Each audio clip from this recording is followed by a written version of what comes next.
Bueno, entonces vamos a dar inicio con las estrategias, que voy a empezar ya en forma. Buenas noches para los que acaban de llegar.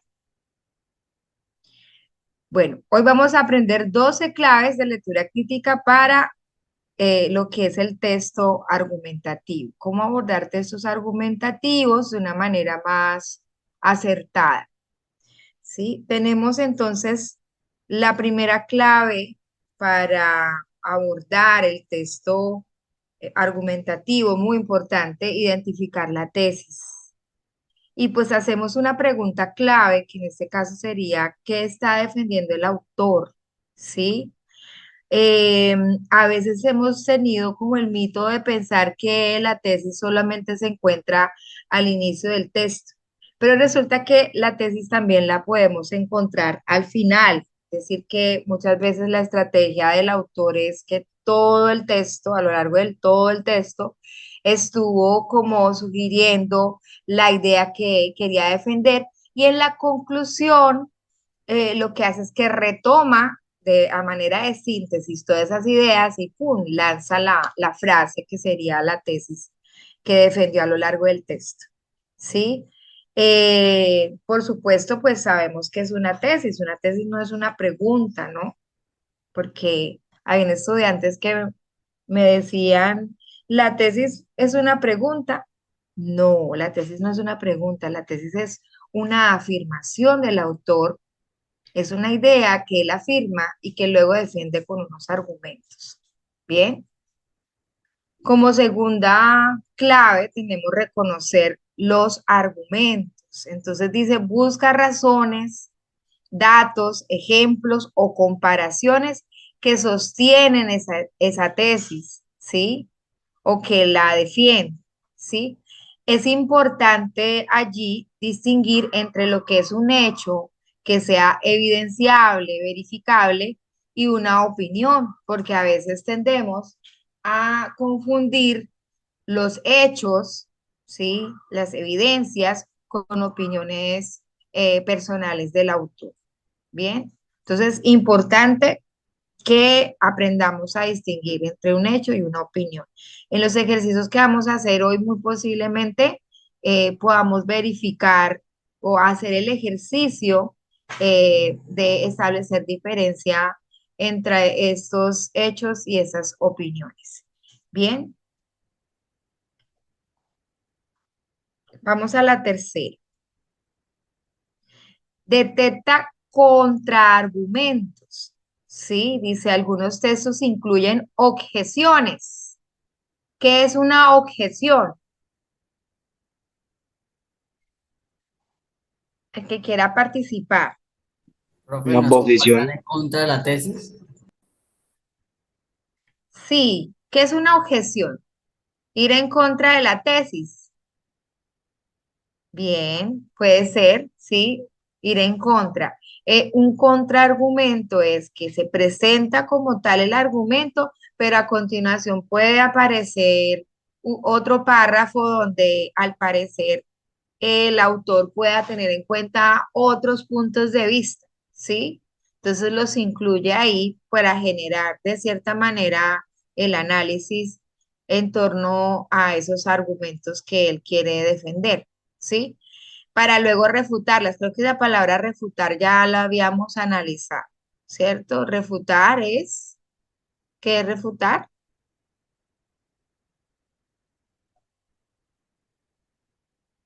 ¿Qué es refutar? Qué pena con usted, pero yo refuto lo que usted está diciendo, no estoy de acuerdo. Es que Refutar sería es, refutar. refutar es como contradecir un argumento con su propio argumento, o sea, como yo argumento porque su argumento no es válido. Exacto. Entonces, la refutación hace que, bueno, intenta uno hacer caer esa opinión o ese argumento de la contraparte, ¿cierto? Dice, señales como aunque, sin embargo, entonces se podría pensar que indican oposición. Yo les he venido insistiendo mucho, sesión tras sesión, que la clave de todo esto está en los conectores lógicos, los marcadores textuales, que se aprendan las funciones que tienen cada una de esas palabras, para que en el texto puedan evidenciar más claramente si se está utilizando esas palabras para ir a fin, es decir, en la misma línea de lo que es la tesis, o si se refuta, pues obviamente deben ser conectores adversativos. Es importante que se aprendan. Hoy voy a hacer un pequeño, eh, digamos, recorderis de cuáles son esas funciones de los conectores, pero ustedes tienen esa tarea muy importante, muchachos, de irla reforzando. Bueno, el cuarto es analiza el tipo de argumentación. Entonces, hay varios tipos de argumento. eh, Desde una óptica lógica es usar razonamientos deducibles. Entonces, se exponen las causas y los posibles efectos, ¿sí?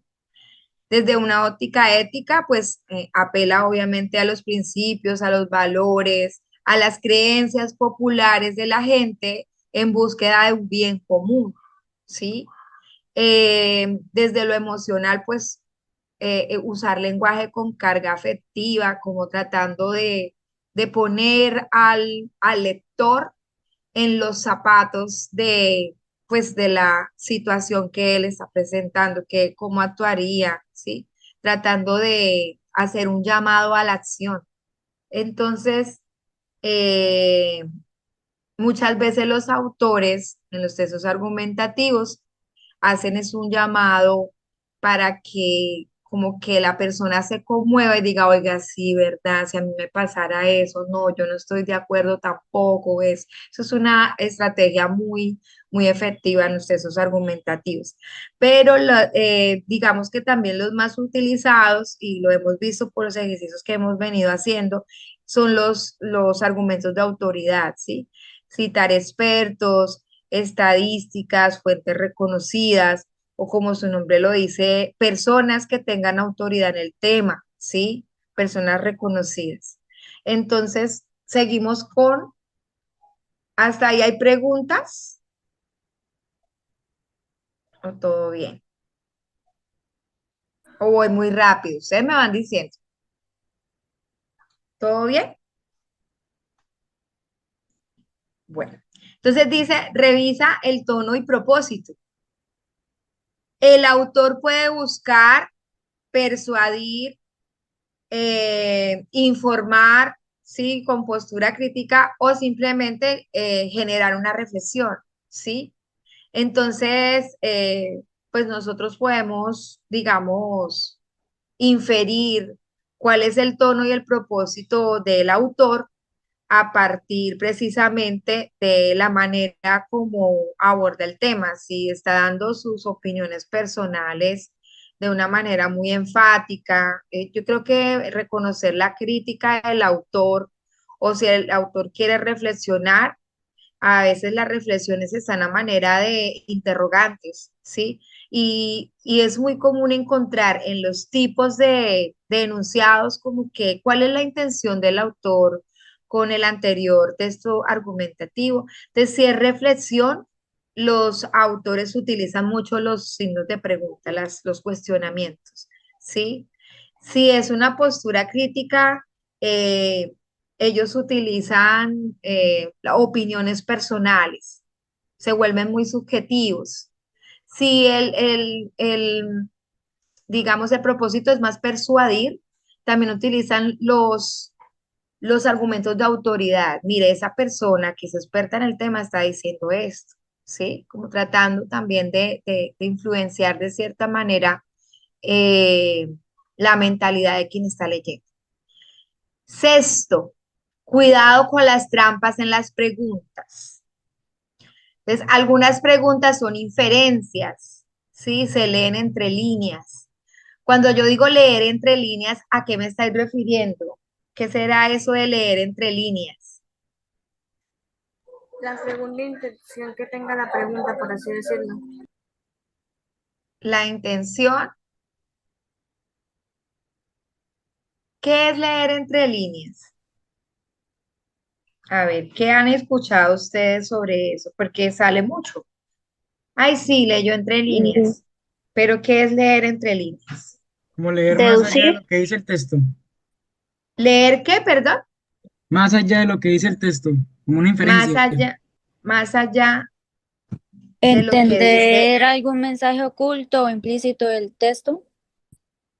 Leer entre líneas, mensaje, o sea, ahí están dos posturas. Alguien me dice leer más allá, entonces sería leer más allá de las líneas o que tenga un mensaje oculto, ¿sí? Por eso la mejor opción es la segunda, ¿sí? ¿Por qué? Porque leer entre líneas, como su nombre lo dice, son inferenciales. Es decir, que la información no está de manera explícita, sino que está tácita, ahí, metidita. Sí, es importante mirar todas las pistas que nos da el autor para llegar pues a la respuesta. Y hay falacias, entonces las falacias lo que hacen es apelar a la emoción en vez de a un argumento racional. Cuando, cuando se llaman falacias, cuando se llega, es peligroso llegar a conclusiones a partir de pronto de creencias populares o de, no, es que, o de mitos que no están comprobados como tal, esos se llaman falacias porque pueden ser falsedades, ¿sí? Como decir que si el niño le aplican gotas de leche materna en los ojos, le van a quedar los ojos claros. Estoy diciendo un ejemplo, pues que atañe a la creencia popular de la gente y es delicado, pues, basar nuestros argumentos en esas falacias o nuestras respuestas, perdón, en esas falacias. Bien, por acá me están escribiendo. Un momentico porque no quiero ignorar lo que ustedes me digan. Profe, mande el documento para estudiar los tipos de argumentos. Claro que sí, claro que sí. Voy a volver a buscarlo para volverlos a compartir porque ya lo habíamos compartido. Bueno, vamos a la siguiente, la número 7. Dice, subraya mentalmente o físicamente ideas clave. Sí, es cierto que nosotros, cuando ustedes vayan a presentar la prueba, pues uno le dicen de pronto que no vaya a rayar o eso, pero sí puede ser de una manera muy clarita y a lapicito y teniendo en cuenta esos conectores lógicos, de pronto las frases que ustedes consideran que pueden ser la tesis que está defendiendo el autor o las citas o los ejemplos. Sí, de tal manera que cuando ya nosotros estemos abordando las preguntas, no nos tengamos que regresar tantas veces al texto y perdamos tiempo buscando, ay, sí, ¿dónde era que decía? Me parece que fue en el primer párrafo, no, fue en el segundo. Entonces usted a medida que va leyendo, de una vez va subrayando esos conectores, aquí dice sin embargo, ay, aquí hay una contraposición. Sí, entonces usted ahí en ese mismo momento que está abordando el texto, de una vez va subrayando esas ideas, ¿sí? Porque eso le va a permitir también ganar tiempo en la prueba. Bien. Como número 8 tenemos los conectores lógicos a lo que me he estado refiriendo y son palabras que nos orientan, ¿sí? Por tanto, debido a, en consecuencia, no obstante, ¿sí? Eso guía el sentido del argumento porque usted puede saber si es un contraargumento, si se están oponiendo las ideas, si se está complementando o si se está anexando más información al párrafo anterior. Entonces, sí es importante que ustedes, eh, miren, muchachos, súper importante, este detalle de los conectores lógicos, de verdad que les ayuda muchísimo. Hay ocasiones en donde ni siquiera tienen que devolverse al texto, porque usted sabe, por ejemplo, que el pero es un conector adversativo, entonces que se está contraponiendo las ideas, por ejemplo, ¿sí?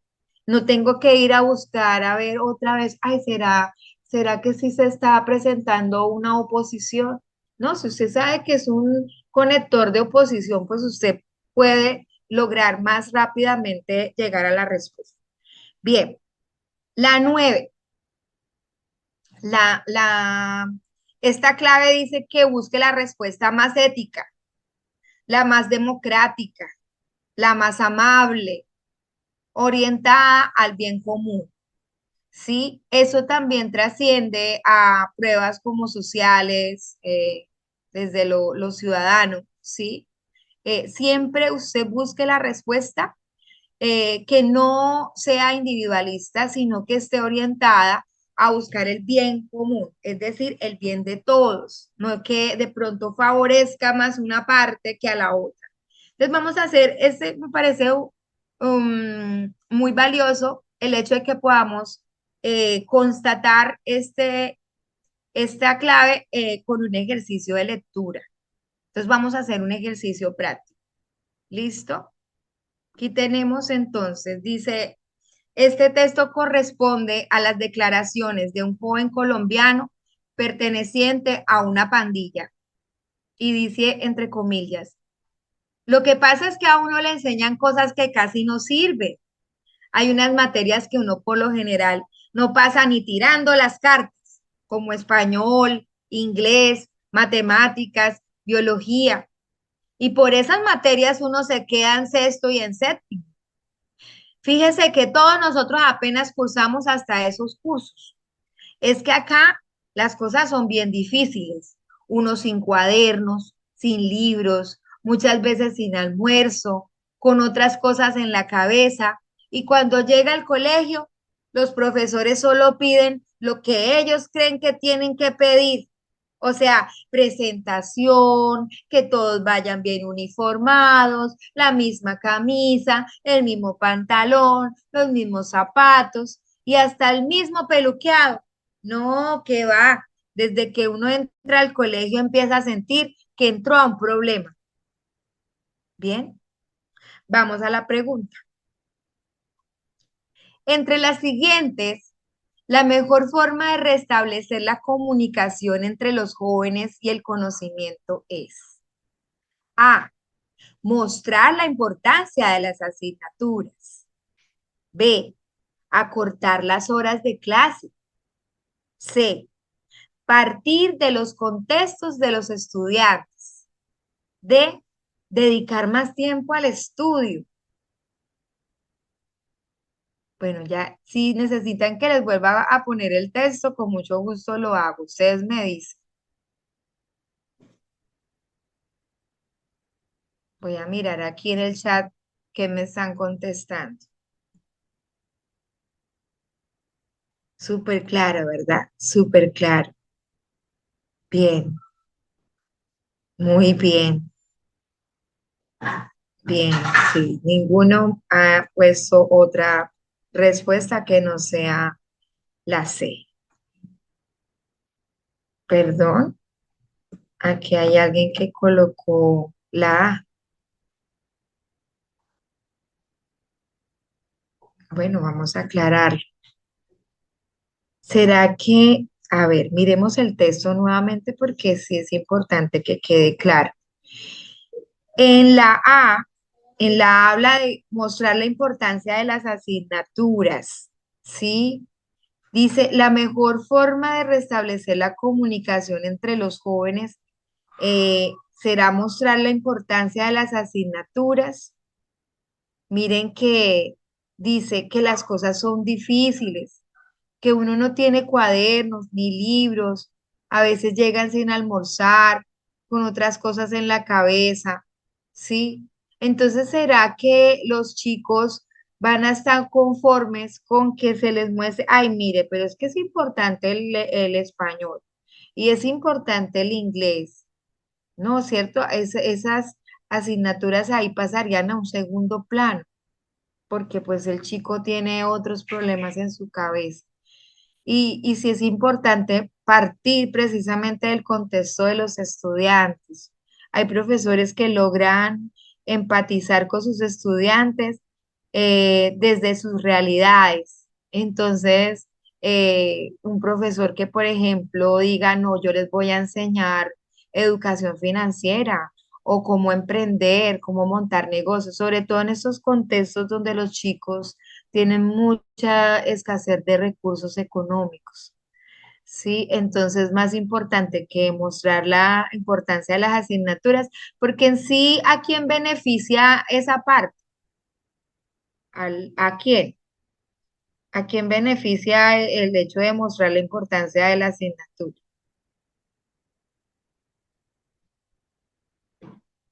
¿Cuál de las El dos partes profesor, se beneficia? ¿Cómo? el profesor, El profesor ahí sale más beneficiado, ¿cierto? Pero en sí el muchacho, que es la otra parte, está sintiendo que ha sido escuchado, por ejemplo.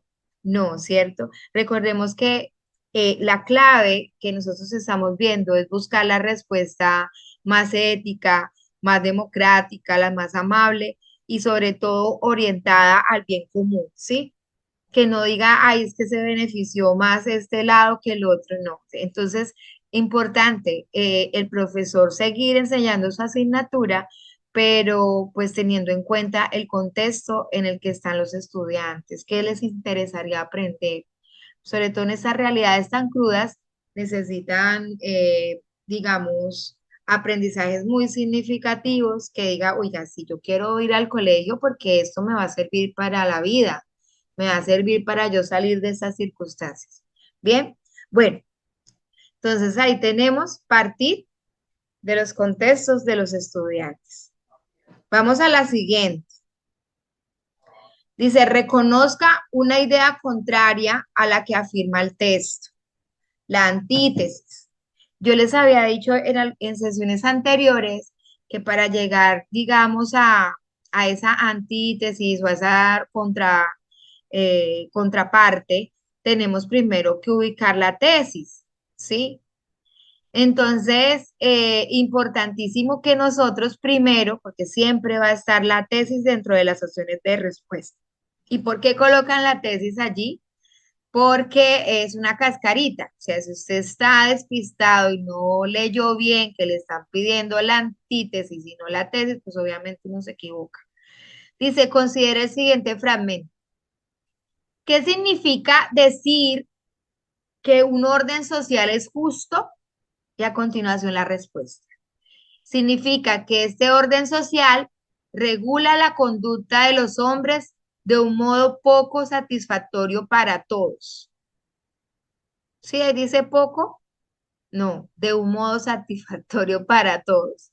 Dice, repito, significa que este orden social regula la conducta de los hombres de manera que todos queden satisfechos. Entonces, si todos están satisfechos, dice que todos los hombres encontrarían en él la felicidad. Bien. ¿Cuál de las siguientes opciones es una antítesis de las ideas presentadas? Entonces, A, el orden social justo beneficia a todos los miembros de la comunidad donde tal orden rige. B, un orden social no puede ser justo y no regular de modo satisfactorio el comportamiento de todos los miembros de la comunidad donde tal orden rige. C, los órdenes sociales justos proveen felicidad para todos los miembros de la comunidad donde tales órdenes rigen. D, un orden social puede ser justo y aún así no regular de modo satisfactorio el comportamiento de todos los miembros de la comunidad. Primero vamos a identificar cuál sería la tesis. ¿Cuál iría afín con esa tesis? Que Yo creo dice que que un orden social justo es que se puede aplicar para todos sin que haya ninguna desconcordancia y que todos estén satisfechos, ¿sí? De que sí, que haya todos estén felices. balance para todo el mundo y sea satisfactorio. Bien, Juan, muy bien. Entonces, ¿cuál es la opción según lo que tú me acabas de responder? Profe, para mí la A y la O sea, estamos buscando la tesis, ¿sí? sí, Para luego buscar la contraparte. pero como usted dijo que la que van junto con la tesis, pues para mí la A y la C van junto con la tesis, porque pues es lo que dice el texto. La A también, Sí, el orden social justo beneficia a todos los miembros de la comunidad donde tal orden rige. Y la otra que decías era ¿cuál? la C, Que esas órdenes sociales proveen felicidad, ¿sí? Entonces, te pregunto, porque esa es otra de las estrategias de lectura crítica, ¿cuál está dentro de cuál? O mejor, ¿cuál involucra a la otra de una manera más completa?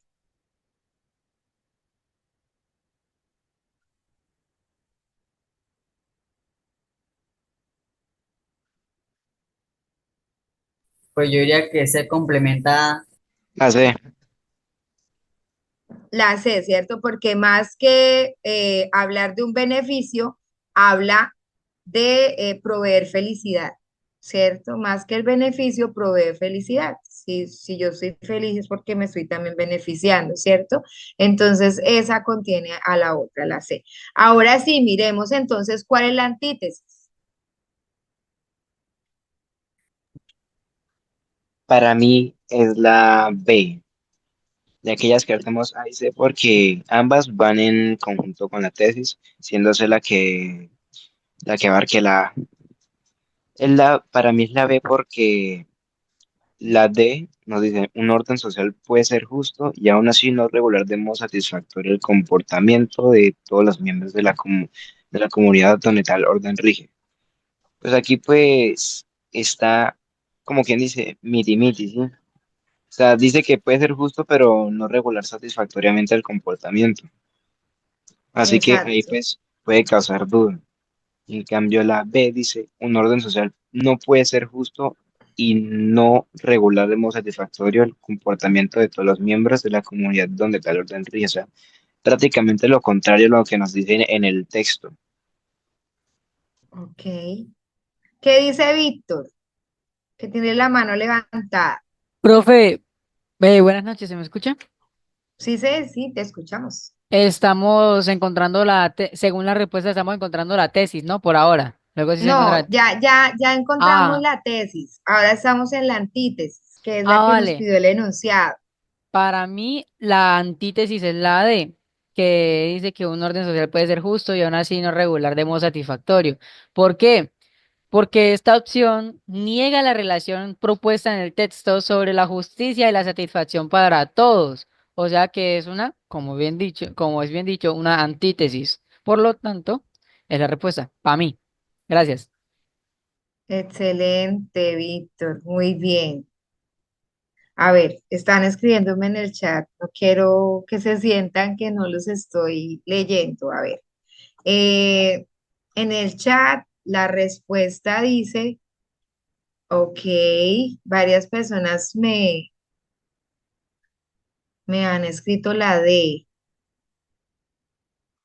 La antítesis es la D, profesora. La D. Bueno, vamos a hacer el análisis. Aquí dice que el orden social regula la conducta de los hombres, ¿sí? A modo general, ¿sí?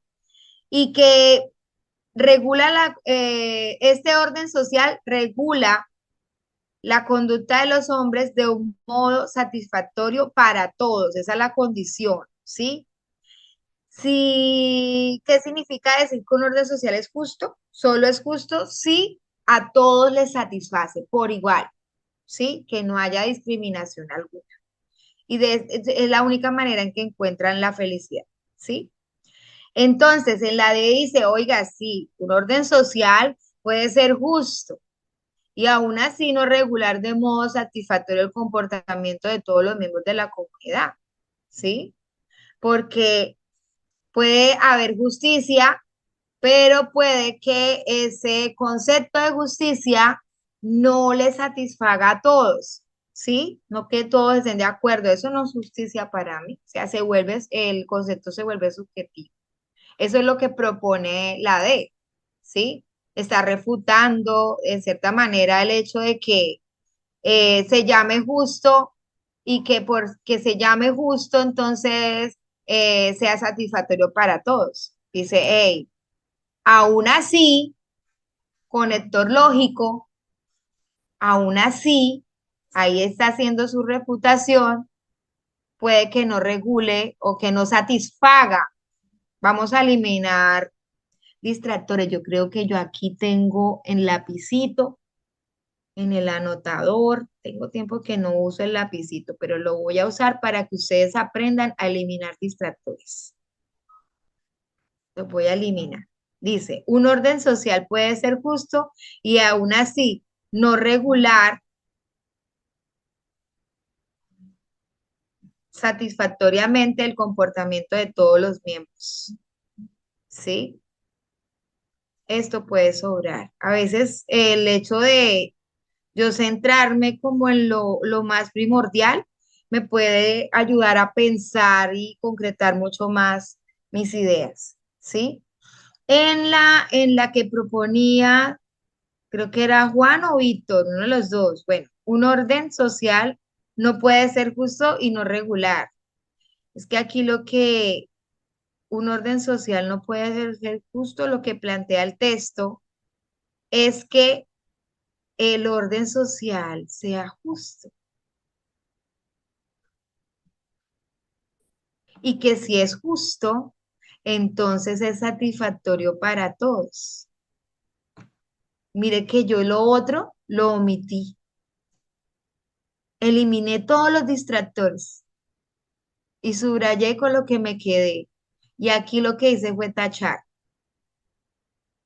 ¿Sí? ¿Está claro? Orden social justo, satisfactorio para todos. Orden social no puede ser justo. No, eso no es lo que está planteando inicialmente el autor. El orden social es justo. ¿Sí? Y dice, un orden social puede ser justo, sí, pero que satisfaga a todos, lo pone en duda. ¿Bien? ¿Está claro hasta ahí? Sí, Señora, Bueno, ahora no sé cómo quitar el anota. Ah, ya lo encontré. Listo. Entonces vamos a la respuesta. Voy a quitar, es que aquí hay un cuadrito que no me deja ver y me tardo en, en mirar el tablero. Listo. Vamos a la siguiente. Yo no sé si eso se borra cuando uno pasa la diapositiva. No, no se borra.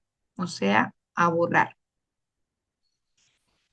Dice, bueno, en esta clave dice que identifique entre varias premisas cuál es la conclusión, pero me llama la atención que cuando hago simulacros de prueba saber, me preguntan, profe, ¿qué es una premisa?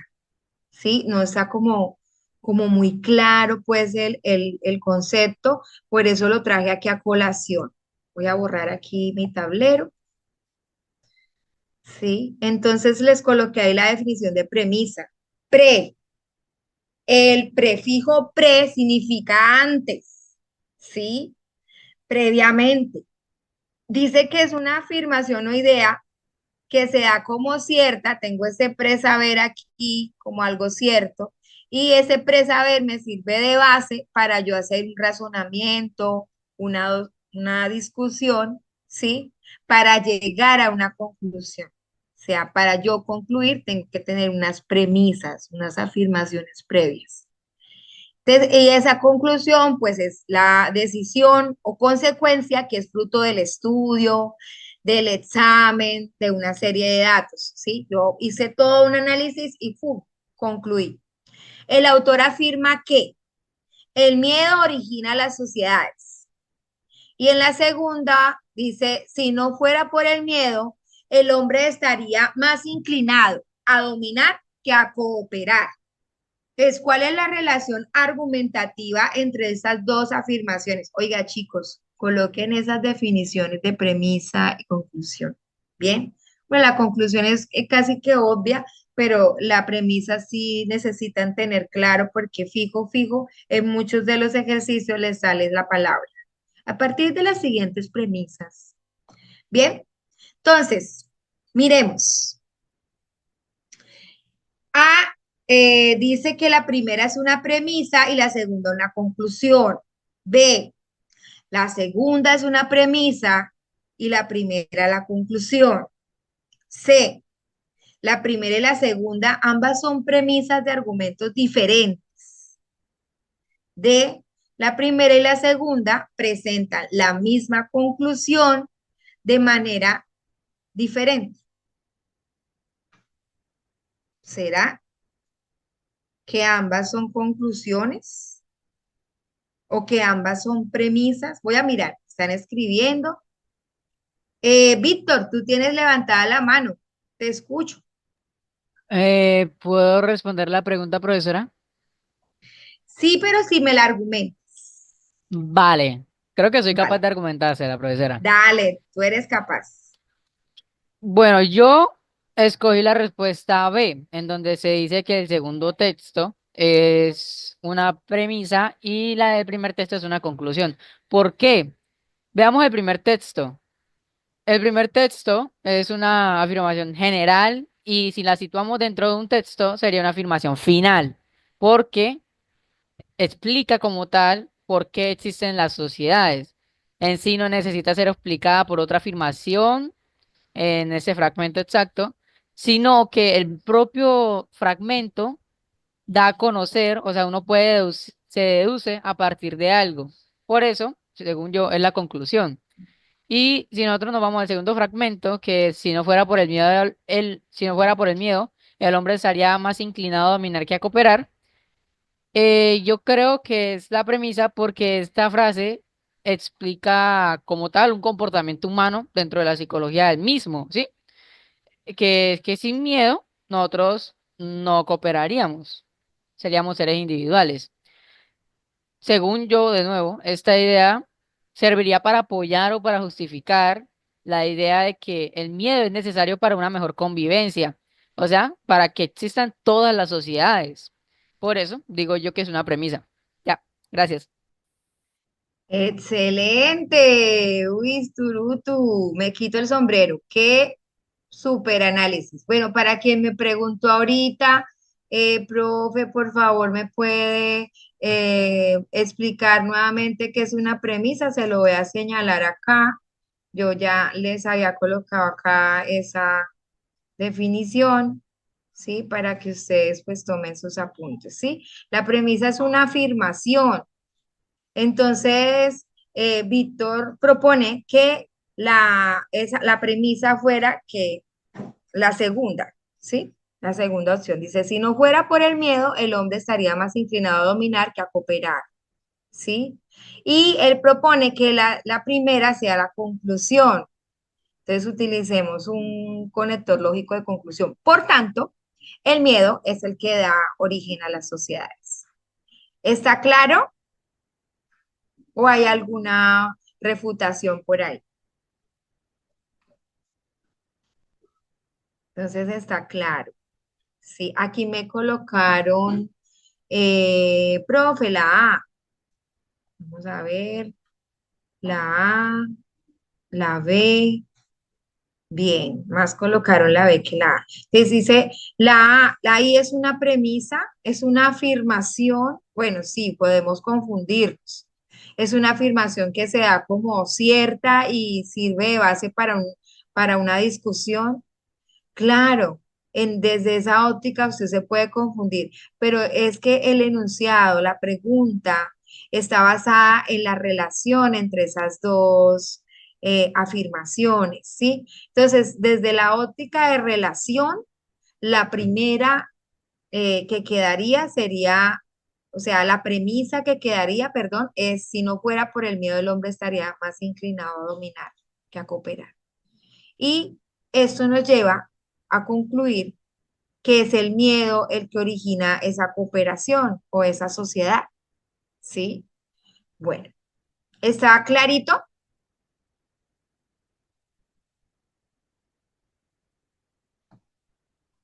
Bueno, yo asumo que sí, porque esa súper explicación que dio Víctor, excelente.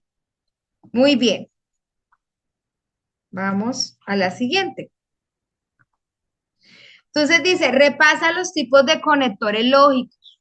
Quise darles este espacio como para que volvamos a repasar porque les dejé el documento y no lo han vuelto a mirar. Algunas veces dudan de las respuestas porque como que está por allá empolvado. Entonces vamos entonces a repasar y se repasa los tipos de conectores lógicos. Los primeros conectores que coloqué allí son los de adición o suma. indican que se añade una idea a otra. Entonces, los tipos de conectores son y, además, también, incluso, asimismo, de igual modo, por otra parte, ¿sí? Entonces, esos conectores de adición, por ejemplo, cuando nos preguntan el último párrafo del texto anterior, eh, el autor lo coloca como una manera de complementar las ideas del penúltimo párrafo. Entonces, complementar es sumar también o adicionar, ¿sí? En cierta manera. Los conectores de contraste, ¿qué es contrastar? Es oponer, ¿sí? Señalan una diferencia, una contradicción o un matiz. Hace algunos días le preguntaba a algunos chicos qué significaba la palabra matiz. ¿La tienen clara esa definición de matiz? Es como disminuir, ¿no? ¿Disminuir? No, pero Es como Mm, tener una intensidad e irla bajando. O sea, eso, atenuarla, epa, ¿cierto? Como cuando tenemos una paleta de colores, hay diferentes matices, entonces unos colores un poco más intensos, otros más claros, ¿sí? Entonces, cuando encontramos matices, son contrastes. Ay, mire, el cambio que hay de este color a este color. Me gusta más este matiz que este, porque me gustan los tonos claros. Entonces ahí dentro de los textos los matices son contrastes, ¿sí? Que nos sirven para hacer comparaciones. Bien, ejemplo, entonces, pero, sin embargo, no obstante, aunque, en cambio, por el contrario, entonces son conectores de oposición. Entonces, esos conectores, por ejemplo, cuando me preguntan en el enunciado cuál es el contraargumento que el autor está usando frente a su tesis. Ah, contraargumento, se aparece el conector. Sin embargo, no obstante, por ejemplo, o el pero, ¿sí? O por el contrario, ahí llego más rápido a la respuesta, ¿sí? Esos son para contraargumentaciones. Conectores de causa, expresan la razón o motivo de algo. Ejemplos. Entonces, ¿por qué? Ya que, debido a que, puesto que, dado que, ¿sí? Digamos que las causas y las consecuencias, ¿cuál sería la causa que plantea el autor frente a la tesis? Entonces, si la tesis es que la contaminación de los ríos eh, está acabando con las especies, no sé, con las especies ribereñas. Entonces, digamos que más adelante si nos preguntan por las causas, pues esos conectores también nos ayudan a llegar más rápidamente a esos fragmentos del texto, ¿bien? Donde se exponen las causas. Listo. Conectores de consecuencia indican un efecto, un resultado.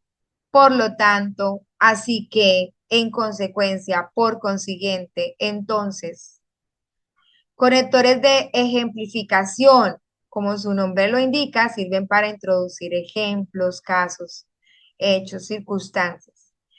Eh, Dice, como muestra, tal como, en particular, como evidencia, ¿sí? Los conectores de explicación y aclaración, ¿sí? Para aclarar algo, es decir, o sea, en otras palabras, esto es, ¿sí? Y aquí encontramos conectores de comparación en como, igual que, así como, del mismo modo, ¿sí? Pero esas comparaciones son similitudes, pero también pueden ser para diferenciar. Conectores de finalidad. Entonces, como su nombre lo dice, la finalidad es un propósito, ¿sí? ¿Para qué? Con el fin de, al fin de que. Y los conectores de tiempo. eh, sobre todo cuando se presentan hechos que ayudan como a darle peso a la tesis, hechos históricos o casos reales. Dice después, luego, antes, al principio, más tarde, mientras. Y los conectores de resumen, que como su nombre lo dice, sintetizan en resumen, en conclusión, en síntesis, finalmente, para terminar, creo que son los más fáciles de reconocer en un texto, ¿no? Los de resumen o conclusión. Bien, entonces, dada este análisis, vamos a abordar otras dos preguntitas, ¿sí? Creo que dos o tres alcanzaremos a hacer sobre textos argumentativos. Ya les comparto nuevamente la pantalla. Me van a ayudar a leer para que no sea siempre yo hablando. ¿Quién me ayuda? ¿Quién dijo yo?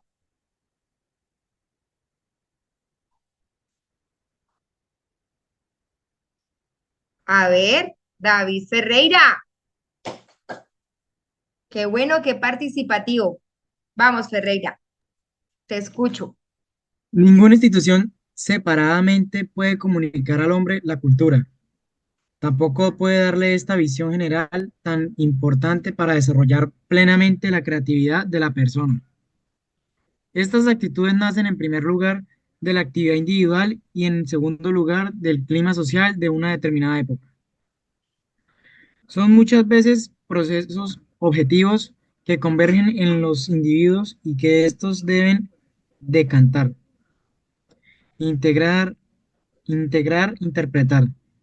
Y estas fuerzas que actúan sobre un individuo le dan a su vez nuevos instrumentos, fuerzas nuevas para transformar el medio en que vive, para hacer sus obras que reunidas forman ese acervo que se llama la cultura en sentido histórico o social.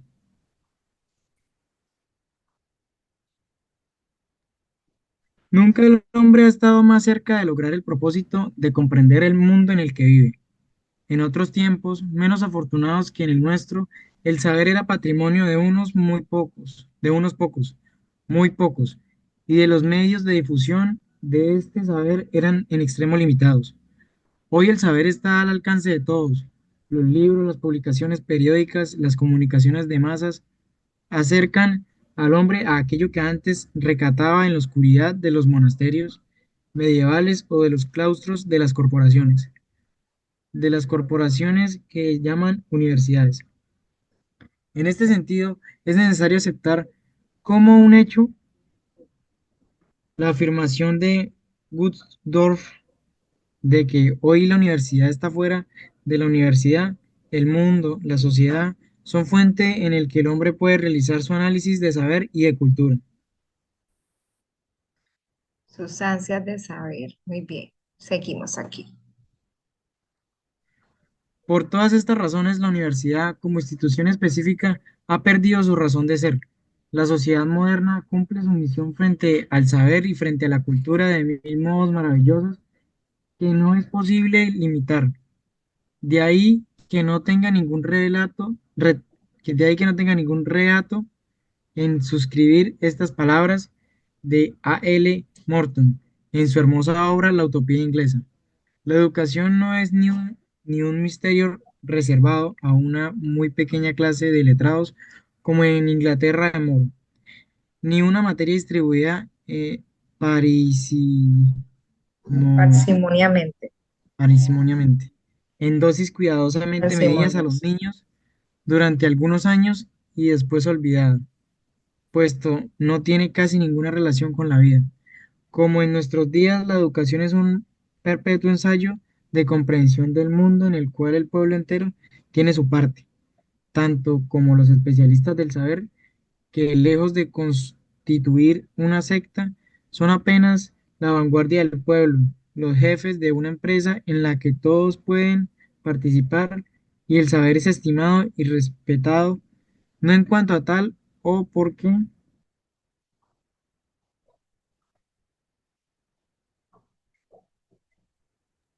sea el patrimonio de una clase social, sino como medio de desarrollar al máximo las capacidades del hombre. Tomado y adaptado de Ruiz J. E. 1966, Crítica a la Universidad, revista ECO 69. Muy bien. Considere el siguiente enunciado. El Estado moderno debe afrontar un desafío histórico, reconocer que las instituciones educativas no tienen la capacidad de actualizar y renovar los conocimientos que la sociedad demanda y promover políticas que impulsan el autodidactismo, es decir, aprender por sí mismo, ¿no? Y la libre circulación de la información en diferentes soportes. En un mundo en constante cambio, la universidad no es la institución idónea para cumplir esta función, pues sus fundamentos no son modernos, como si se hubiera quedado estancada, ¿no? En relación con el texto de Jorge Eliezer Ruiz, el anterior enunciado constituye un resumen. A. Apropiado, pues capta la tesis principal del texto, según la cual el problema de la universidad es que ha sido desbordada por otras formas de transmitir el conocimiento. B. Contrario al texto, pues propone que el Estado debe reaccionar frente a una situación social en lugar de ser la sociedad la que asuma compromisos frente al Estado. C. Inadecuado, pues aunque indica debilidades de la universidad, no se deduce del primer texto que la solución a su insuficiencia sea la promoción del autodidactismo por parte del Estado. Equívoco, pues no capta la reflexión central del texto que atribuye la insuficiencia de la universidad a la monopolización del conocimiento por parte de las élites. ¿Sí saben qué es monopolizar?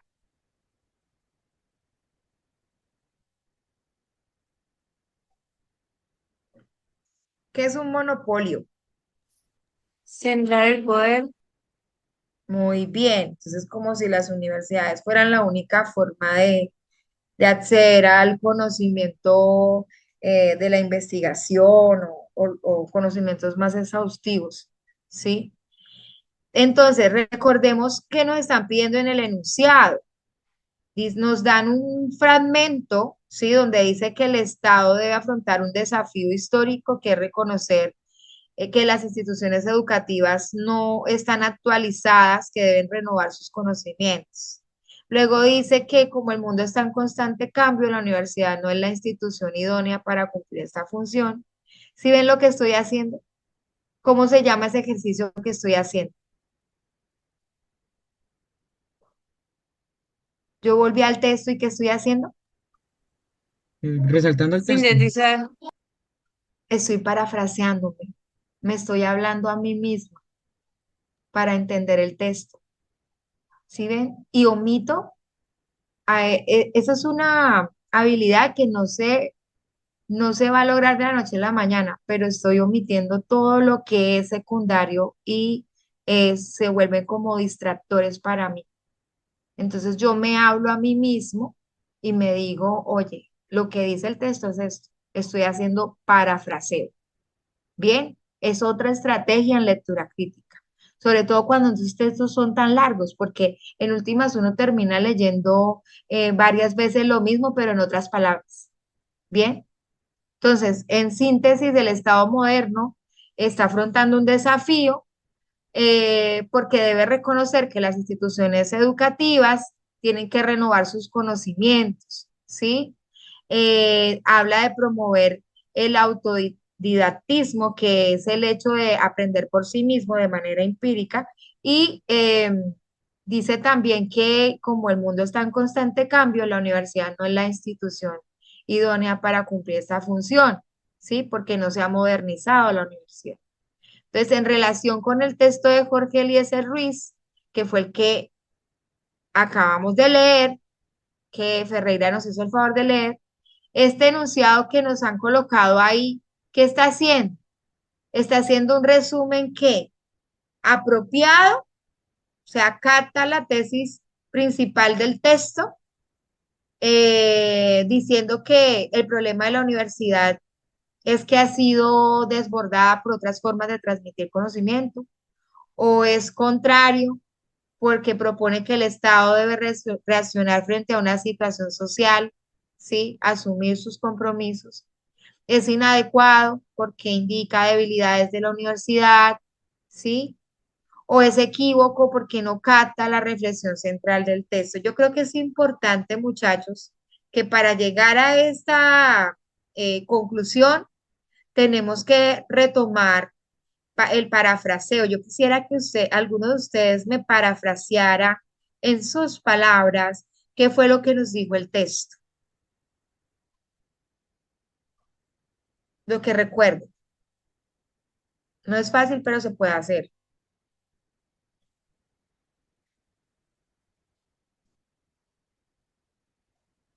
Dice, ninguna institución puede comunicar al hombre la cultura, ¿sí? Porque esas actividades nacen de la actividad individual y del clima social en donde, pues, de determinada época, en donde estemos. Son muchas veces procesos objetivos de individuos, ¿sí? Que integran, interpretan su realidad. Estas fuerzas actúan sobre el individuo y le dan nuevos instrumentos, ¿sí? Nuevas fuerzas para transformar el medio en el que vive. ¿Qué me parafrasea este párrafo? Desde nunca hasta cultura.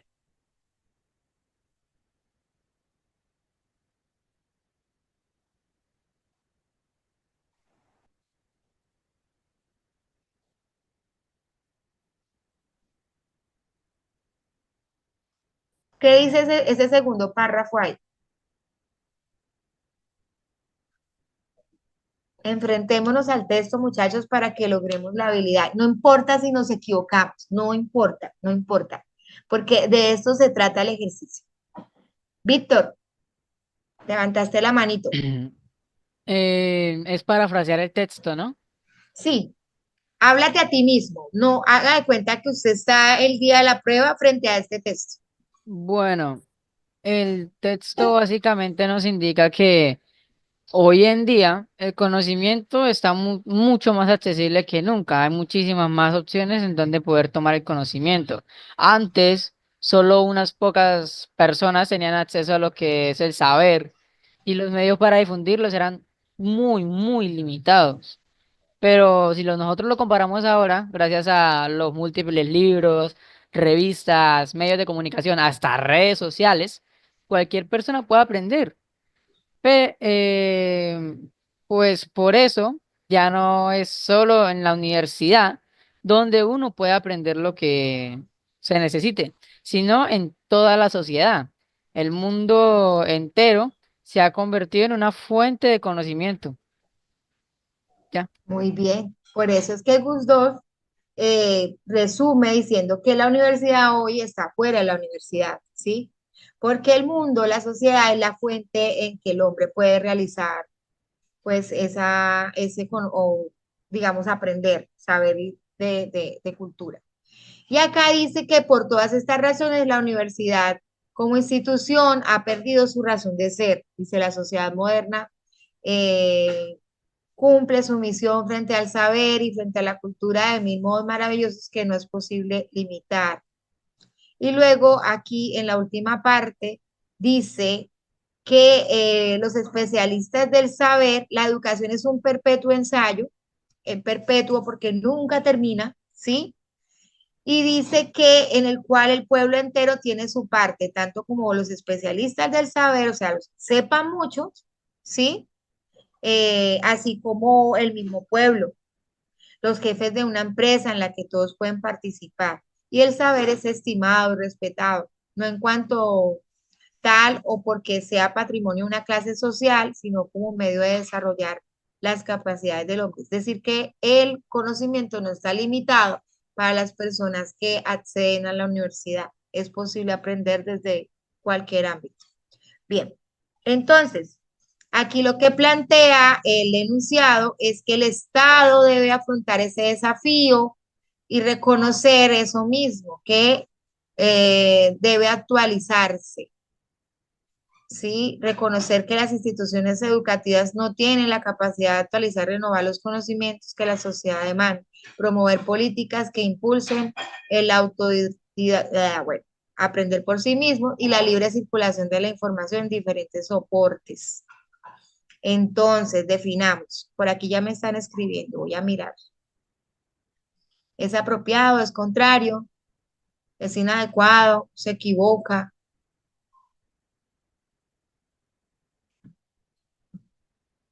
A ver, Pipe.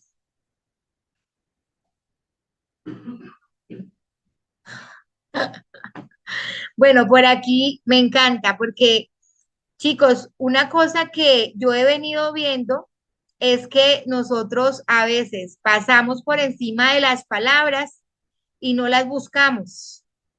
No sabemos pues qué significa la palabra y no tenemos como esa, eh, digamos, inquietud por reconocer esa palabra y decir, oye, la palabra es tal.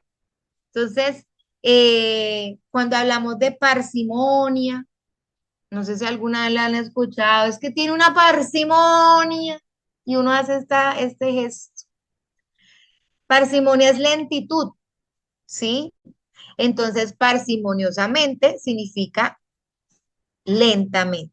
Bien, me encanta que hagan preguntas de vocabulario porque se quedan con la inquietud, no buscamos. Entonces, ¿cuándo vamos a enriquecer ese vocabulario si nos quedamos con la duda? No tenemos como la curiosidad de preguntar o de buscar. Listo. Bueno, entonces, miremos estas respuestas. Están divididas. Por aquí algunos dicen que la C, otros dicen que la A.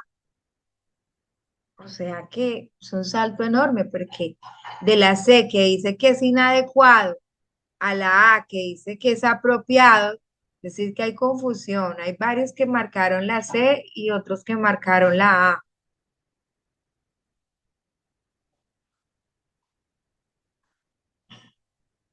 Ay, papá,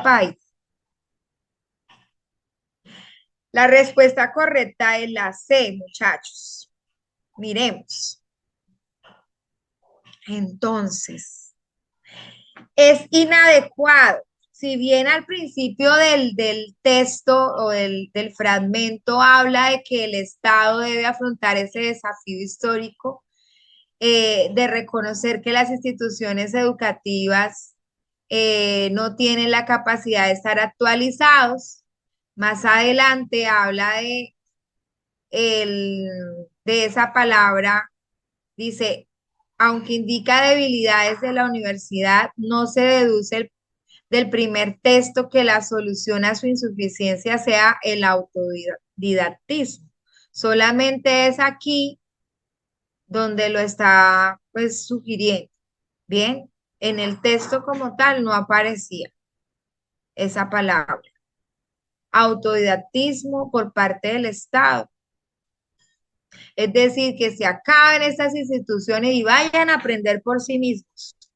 Eso no lo promueve el texto como tal. Lo que dice es que la universidad está en todas partes, que donde quiera que yo vaya puedo aprender, no solamente en un claustro académico. Bien, la siguiente pregunta, ay Dios mío, y me repasé. Bueno, voy a terminar aquí. ¿Cuáles son las voces presentes en el texto y de qué manera se relacionan entre sí? La de Jorge Eliezer Ruiz, quien desarrolla una serie de argumentos a través de una narración en la que participan dos personajes, Morton y Gustor. La de Jorge Eliezer Ruiz, que presenta una tesis central, y la de Morton y Gustor, que presentan objeciones. La del autor, quien argumenta a favor de una idea, y la de dos autores citados por él, cuyas afirmaciones refuerzan el argumento a favor de esa idea. La de Morton y la del autor, que apoyan mutuamente sus ideas, y la de Gusdorf, que establece un puente entre las dos anteriores. A ver, aquí me escribieron. Profe, creo que la C, la B, la C. Hay varios con la C. Solo hay uno que dijo que la B. Bueno, voy a darles rápidamente la respuesta ya para terminar. Entonces, la respuesta era la C. Bien. La del autor, ya sabemos quién es el autor, el señor Jorge Eliezer Ruiz, quien argumenta a favor de una idea, y la de dos autores citados por él, ¿sí? Cuyas afirmaciones lo que hacen es reforzar el argumento a favor de esa idea. Los señores Morton y Gustav pues, no están presentando objeciones, sino que están reforzando, pues, a favor de la idea que defiende el autor. Bien, chicos, juiciosos, el próximo jueves, con el favor de Dios, vamos a seguir trabajando el texto argumentativo. Siento que es uno de los textos más duritos de la prueba y hay que reforzarlo. ¿Listo? Que descansen. Chao.